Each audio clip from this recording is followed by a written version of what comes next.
देखो coordination compound में आप CFT सॉरी पढ़ रहे थे, CFT क्लियर करा चुका हूँ मैं, लेकिन क्रिस्टल क्लियर स्प्लैटिंग और डी ऑर्बिटल इन ऑक्साइडल कॉम्प्लेक्स हमारे पास क्रिस्टल क्लियर स्प्लैटिंग मगर एक तो ऑक्साइडल के केस है और एक है स्प्लैटिंग टेट्राहेड्रल के केस में। ठीक है, तो ऑक्टाहेड्रल के केस में सपोज करें ये 5, सबसे पहले हम ऑक्टाहेड्रल के केस में पढ़ रहे हैं ऑक्टाहेड्रल कॉम्प्लेक्स जिनका कोऑर्डिनेशन नंबर कितना होना चाहिए, कोऑर्डिनेशन नंबर 6, जिनका कोऑर्डिनेशन नंबर 6 होगा उनकी ज्योमेट्री ऑक्टाहेड्रल होगी। तो ऑक्टाहेड्रल के केस में सबसे पहले स्प्लैटिंग वो कह रहा है कि ये जैसे 5 डीजनरेट ऑर्बिटल है, ये डी ऑर्बिटल है जिन्हें डीजनरेट ऑर्बिटल कहा गया। जब लिगेंड अप्रोच हुआ, सपोज करेंगे लिगेंड अप्रोच हो रहा है, तो ये एनर्जी, ये डी ऑर्बिटल ये यहाँ पर आ गई 1 2 3 4 5 एनर्जी गेन करती है। अब एनर्जी गेन की, तो जब लिगेंड अप्रोच हो रहा है तो ये 5 डी ऑर्बिटल है, डी ऑर्बिटल जिनको नाम दिया degenerate orbital. It split into 2 parts, 2 orbital एक साइड में, 3 ऑर्बिटल एक साइड में। 5 डी ऑर्बिटल स्प्लिट कर गई। ये 3 ऑर्बिटल कौन कौन सी हैं, dxy, dyz, dzx। और ये 2 ऑर्बिटल कौन सी हैं, df² माइनस y², एक dz। क्लियर है सब लोगों को? क्योंकि आपको कल एक्सप्लेन किया गया था कि dx पर एक बार ऑक्टाहेड्रल के केस में देखें कि ऑक्टाहेड्रल कॉम्प्लेक्स है ये वाला, ये ऑक्टाहेड्रल कॉम्प्लेक्स। इस ऑक्टाहेड्रल कॉम्प्लेक्स में सबसे पहले ये है आपका ऑक्टाहेड्रल कॉम्प्लेक्स। क्लियर है?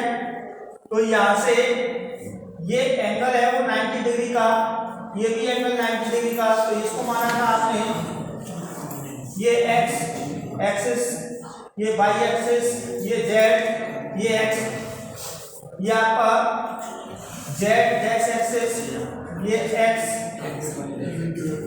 और ये y डैश। क्लियर है? तो जो लिगेंड अप्रोच होता है वो एक्सिस पे से होता है। लिगेंड अप्रोच हो रहा है वो कहां से हो रहा है, एक्सिस से। ऑक्टाहेड्रल के केस में जो लिगेंड अप्रोच होगा वो किस केस में है, लिगेंड अप्रोच होता है वो एक्सिस से होकर आ रहा है, एक्सिस से होकर आ रहा है। तो dx² माइनस y² की शेप देखें, किसके जो लूप्स है dx² माइनस y² के इसके लूप्स है वो फिक्स एक्सिस पे होते हैं। क्लियर है सब लोगों को? जब एक्सिस पे है तो इसका जो लूप्स और लिगेंड का लूप्स में इलेक्ट्रॉन क्लाउड्स है वो मोर हो जाएगा। तो यहाँ पर रिपल्सन फोर्स है, ये रिपल्सन फोर्स मोर हो जाता है और रिपल्सन फोर्स मोर होने से इसकी एनर्जी भी मोर होगी। एनर्जी क्या होगी, मोर। और dz² ऑर्बिटल को देखें उसका भी लूप्स है वो एक्स एक्सिस पे होता है, ये dz² की। क्लियर है? बट dxy dyz कल मैंने शेप बनाई थी, चेक करो ये। क्लियर है? तो इसके लूप्स हैं वो एक्सिस के मिडिल में, मिडिल में। जब एक्सिस के मिडिल में होगा तो ये वाला रिपल्सन फोर्स लेस हो जाएगा क्योंकि लिगेंड के अप्रोच से मिडिल से होकर आ जाएंगे लूप्स। तो यहाँ पर रिपल्सन फोर्स, इसका मतलब dx² माइनस y² dz² में रिपल्सन फोर्स मोर हुआ और रिपल्सन फोर्स मोर डिफरेंट होने की वजह से ये 5 डी ऑर्बिटल जिन्हें कहते हैं डीजनरेट ऑर्बिटल वो स्प्लिट कर जाता है 2 पार्ट्स के अंदर, इसका नाम दिया गया, 2 ऑर्बिटल है, इनका नाम दिया गया है EG ऑर्बिटल और जो नीचे 3 दे रखी है वो T2G ऑर्बिटल। क्लियर है? और यहाँ से इसका ये पॉइंट है बेरी सेंटर, बेरी सेंटर, तो बेरी सेंटर पर जो एनर्जी है वो जीरो रहती है, जीरो रहती है। अब बेरी सेंटर की जो एनर्जी है वो जीरो है, तो यहाँ पर ये प्लस 0.6 और यहाँ पर माइनस के 0.4, ये इसका डिफरेंट है। जो दोनों का इक्वल निकालेंगे तो बेरी सेंटर पर एनर्जी है वो सेम आएगी। कैसे सेम आएगी? जैसे यहाँ 2 ऑर्बिटल है तो 2 × 0.6 मल्टीप्लाई कितना 1.2 और ये किसके प्लस के, और यहाँ माइनस 0.4 मल्टीप्लाई 3 तो कितना आएगा माइनस का 1.2, तो बेरी सेंटर पर एनर्जी क्या हुई 0। ये लेकिन एक्सपेरिमेंटल वैल्यू है, ये कहो कि एक्सपेरिमेंट 0.6 एक्सपेरिमेंटल वैल्यू है, ये कहाँ से हमें नहीं पता। ये समझ लो कि ये 0.6 इन केस ऑफ ऑक्टाइडल केस में, तो यहाँ पर CF और जो एनर्जी का डिफरेंट होगा बेटा, ये एनर्जी का डिफरेंट ऊपर और ये नीचे T2G, the energy different between T2G and EG is called CFSE, it is represented by delta O। इससे क्या कहेंगे CFSE, crystal field splitting energy. अब आपसे पूछे कि क्रिस्टल फील्ड स्प्लिटिंग एनर्जी कहते किसे हैं? The energy different between T2G and EG, T2G और EG का जो एनर्जी डिफरेंट निकलेगा वही कहलाएगा crystal field splitting energy. Clear है सब लोगों को? तो यहाँ पर क्रिस्टल फील्ड स्प्लिटिंग एनर्जी आता है, तो ये d ऑर्बिटल जनरेट हुई है, वो लिगेंड से एनर्जी इंक्रीज हो रही है। एनर्जी इंक्रीज होने के बाद क्या होगा, d ऑर्बिटल स्प्लिट कर जाएगी दो पार्ट्स के अंदर, T2G और EG। ये क्यों हो रहा है एक बार फिर बताऊं कि dx² - y² और dz² ऑर्बिटल है, उनके जो लूप्स हैं वो एक्सिस पे होते हैं, और जो लिगेंड है वो भी ऑक्टाइडल के केस में शेप बनी हुई है। ऑक्टाइडल के केस में लिगेंड भी अप्रोच होता है, वो कहाँ से हो रहा है एक्सिस से होकर आ रहा है। तो एक्सिस ये वाला लूप्स और ये वाले लूप्स में इलेक्ट्रॉन क्लास मोर हो जाता है। इलेक्ट्रॉन क्लास मोर होने पर रिपल्सन फोर्स वर्क करने लगता है, और रिपल्सन फोर्स मोर हो जाएगा तो एनर्जी की वैल्यू भी मोर होगी। इसलिए EG ऑर्बिटल की एनर्जी मोर है कंपैरिजन देन T2G के। क्लियर है सब लोगों को? अब ये d ऑर्बिटल का स्प्लिटिंग कहलाता है। अब d ऑर्बिटल स्प्लिटिंग के लिए हमें एग्जांपल पढ़ने होंगे, मतलब DVT थ्योरी एक्सप्लेन नहीं कर पाई उनको CFT थ्योरी एक्सप्लेन करेंगे। क्लियर है? ये आ गया crystal field splitting of d orbital in ऑक्टाइडल complex. चलो तो some example,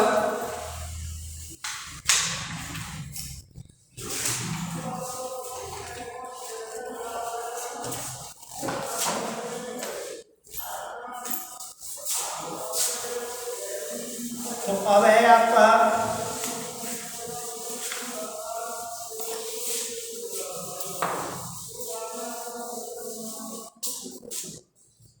high spin and low spin state. सबसे पहला केस आ रहा है हाई स्पिन और लो spin, high spin and low spin state in OC ऑक्टाइडल के केस में। पहली कंडीशन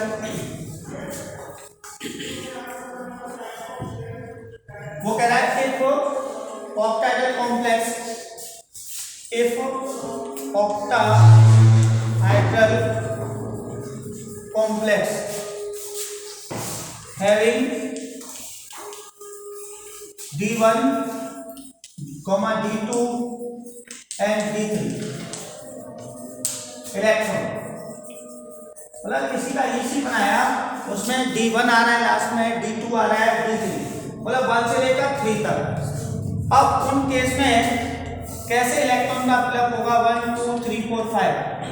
जैसे सपोज करें यहाँ D1 तो ये d ऑर्बिटल है, वो कैसी है डीजनरेट एनर्जी सेम है। तो स्प्लिट करा दो इसको, स्प्लिट हुई तो ये दो भाग में बटी, T2G और EG, और इसका ये कहलाता है वेरी सेंटर, और इसका एनर्जी डिफरेंट है, वो कहलाता है डेल्टा O। तो D1 के केस में चाहे लिगेंड, तो ये कह रहा है हाई स्पिन और लो स्पिन स्टेट, चाहे आपको D1, D2 और D3 के केस में चाहे लिगेंड स्ट्रॉन्ग हो चाहे लिगेंड वीक हो, दोनों की वैल्यू सेम ही रहेंगी। कैसे D1 1 इलेक्ट्रॉन प्लग किया तो सबसे पहले इलेक्ट्रॉन कहाँ जाता है, according to Hund's rule, according to Hund's rule के अकॉर्डिंग P2 या EG में इलेक्ट्रॉन प्लग होंगे। क्लियर है? तो यहाँ पर D1 के केस में 1 इलेक्ट्रॉन चला जाएगा, चाहे लिगेंड स्ट्रॉन्गर हो है चाहे लिगेंड वीक है, उस कंडीशन में चेंजिंग नहीं आएगी, पहले इलेक्ट्रॉन T2 में ही जाएगा। अब सपोज करें कि D2 हो तो दो इलेक्ट्रॉन जाएंगे किसमें, इसी में चले जाएंगे T2G में। सपोज करें D3 हो तो D3, तो इसका मतलब D1, D2 और D3 चाहे लिगेंड स्ट्रॉन्गर हो चाहे लिगेंड वीक हो, दोनों पर कंडीशन चेंज नहीं होगी। ये बात सब लोगों को क्लियर हो चुकी है। अकॉर्डिंग जो इलेक्ट्रॉन फ्लप कर रहे हैं वो T2G में जा रहे हैं इन ऑक्टेगल केस में। क्लियर है? अब चलेंगे आगे D4, D5, D6 और D7। क्लियर है? तो चलो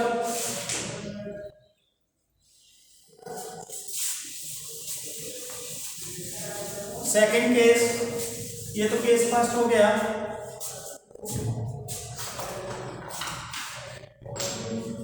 बट इलेक्ट्रॉन हैविंग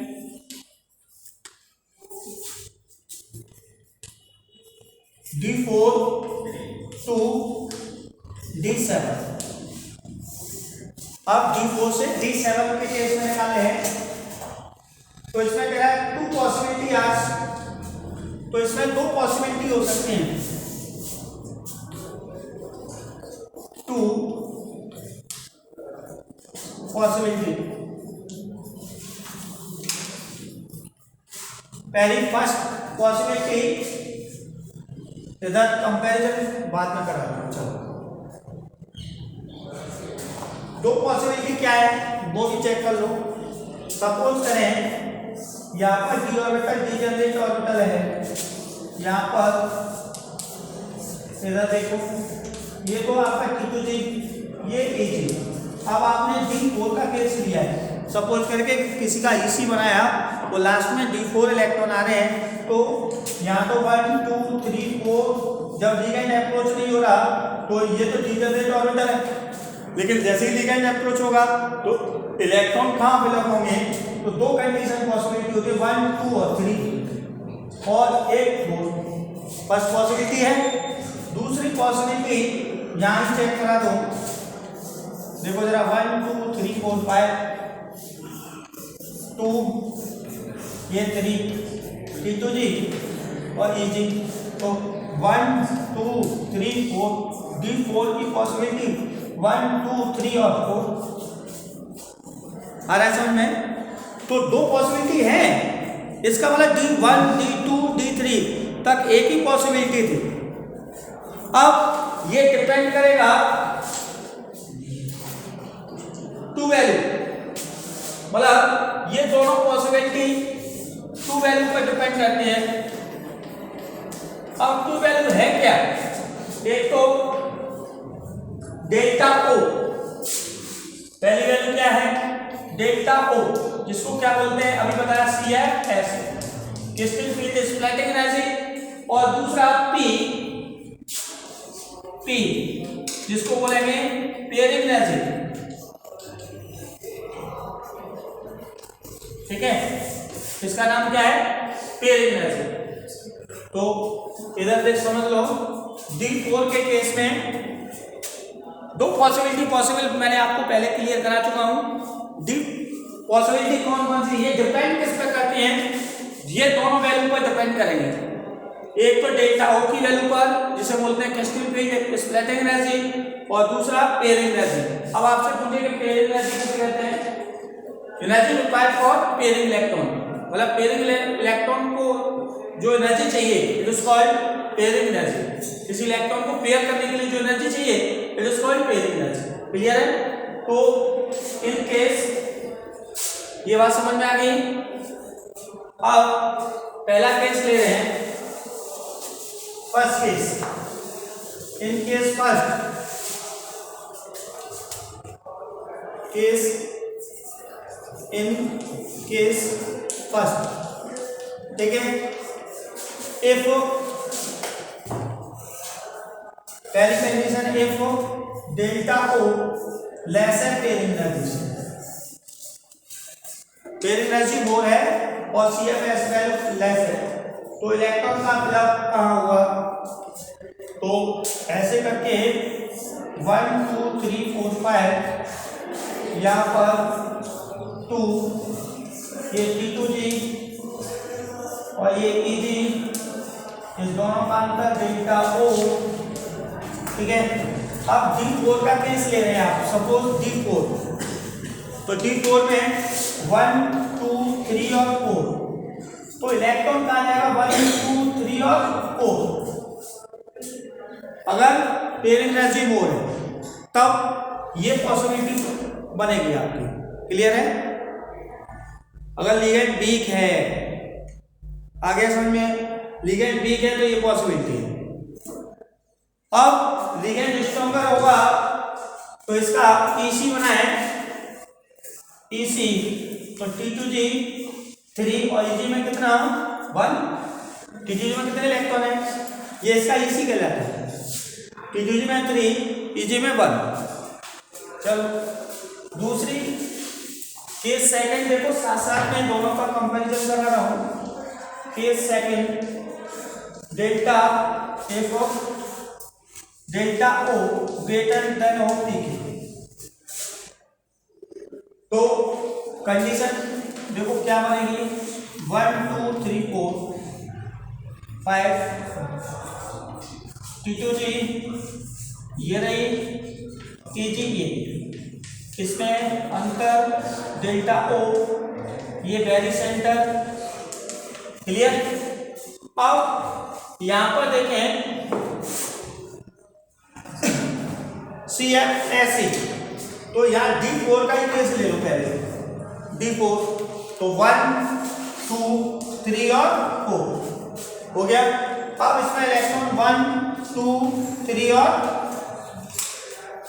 तो यहां स्ट्रॉन्गर लिगेंड के केस में ये पॉसिबिलिटी है। क्लियर है? मैंने इसलिए दोनों का कंपैरिजन कराया। पेयरिंग एनर्जी मोर है कंपैरिजन में CFSE के, तो ये कंडीशन वीक के लिए हो जाती है। स्ट्रॉन्गर के लिए डेल्टा CFSE वैल्यू मोर है, क्रिस्टल फील्ड स्प्लिटिंग एनर्जी मोर, इससे पेयरिंग एनर्जी से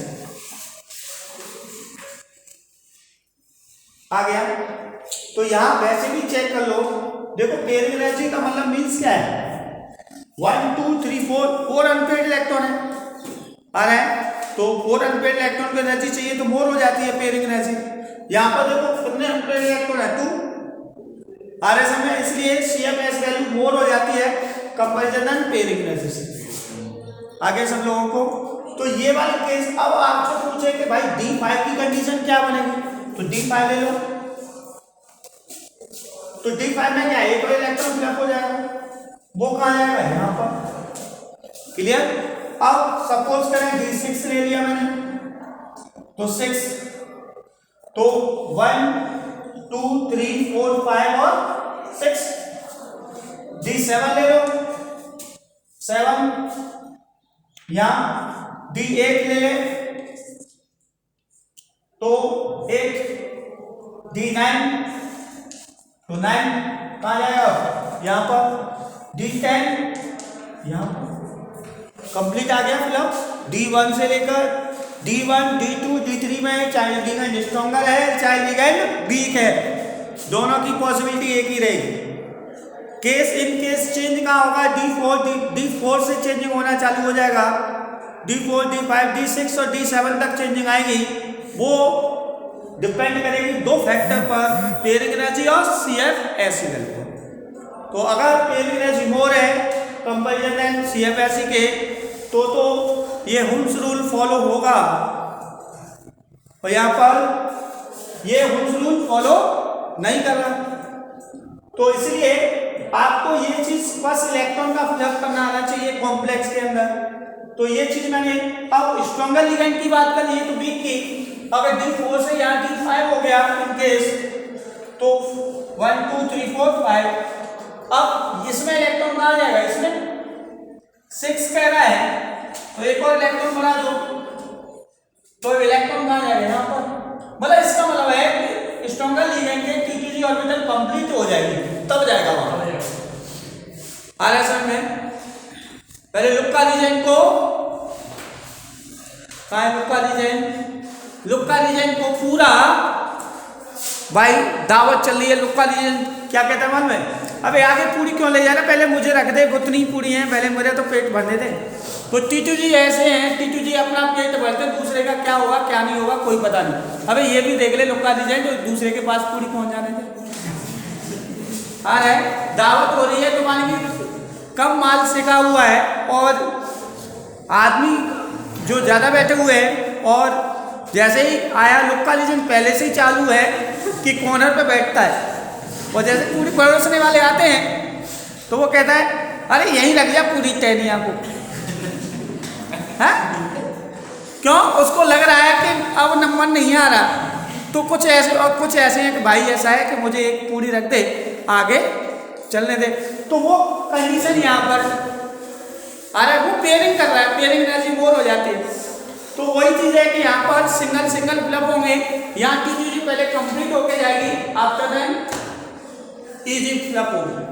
अब 7 की बात कर रहा है, 7 आता है तो 7 वाला जाएगा यहाँ पर इजी। क्लियर है सब लोगों को। तो यहाँ पर तो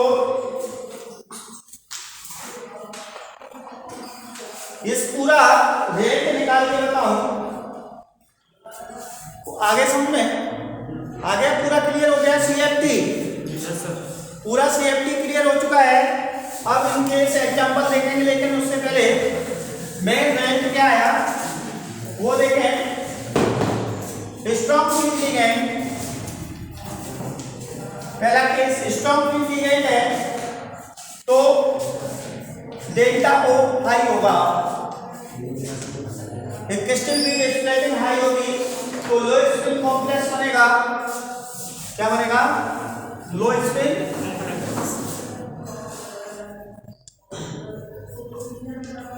कॉम्प्लेक्स। क्लियर है। जब लो स्पिन कॉम्प्लेक्स बना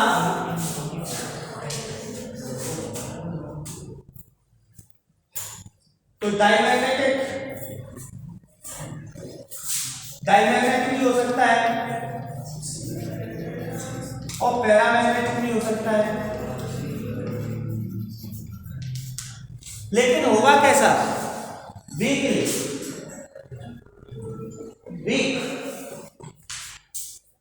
डायमैग्नेटिक वीक। क्लियर है। अगर weak WFL weak field ligand तो यहाँ पर delta F delta O crystal field splitting energy low रहेगी तो आपको मिलेगा high spin complex, high spin complex. तो यहां तो पैरामैग्नेटिक नेचर होगी, एंड में D10 वाला होगा जो डायमैग्नेटिक होगा। आगे समझ में भाई नेचर 1 2 3 4 5 6 7 8 9 10 पे जाके पेयर बनेगा। आगे समझ में। तो इसलिए यहाँ पर पैरामैग्नेटिक और इसका मतलब म्यू भी मोर हो जाएगा। आगे समझ में। तो कल हम इसके एग्जाम्पल करते हैं। आज एक CFSE पूरा मैंने करा दिया, पूरा निचोड़ ही है, पूरा इसका डिस्कस निकाला कि स्टर्म फील्ड लिगेंड से कौन सा बनता है लो स्पिन कॉम्प्लेक्स और वीक फील्ड लिगेंड से क्या बनता है हाई स्पिन कॉम्प्लेक्स। अरे ये तो BBT कह रही है, ये चीज तो BBT कह रही है। लेकिन डीवीटी हाइब्रिडाइजेशन के अकॉर्डिंग कह रही है, यहाँ पर हाइब्रिडाइजेशन से कोई मतलब नहीं उसे। अब इलेक्ट्रॉन कैसे फिलअप करेंगे, कल एग्जांपल सीखेंगे। CF acting crystal field splitting किस प्रकार से होता है, कॉम्प्लेक्स किस प्रकार से आता है, बोर्ड पैटर्न पर किस प्रकार से क्वेश्चन पूछा गया है। तो एक ही क्वेश्चन दे देता है, जैसे मैं एक एग्जांपल दे जाता हूं, जैसे FeCl का होल 6 माइनस को और FeCl का होल 6 माइनस 3। अब इसमें पूछेगा कि भाई इसमें डायमैग्नेटिक कौन है, पैरामैग्नेटिक कौन है, या इसमें न्यूबियम मोर कौन सा है आदिवासी में। तो वो स्प्लिटिंग दोनों ही लिगेंड स्ट्रॉन्गर हैं, तो वो कल कराएंगे।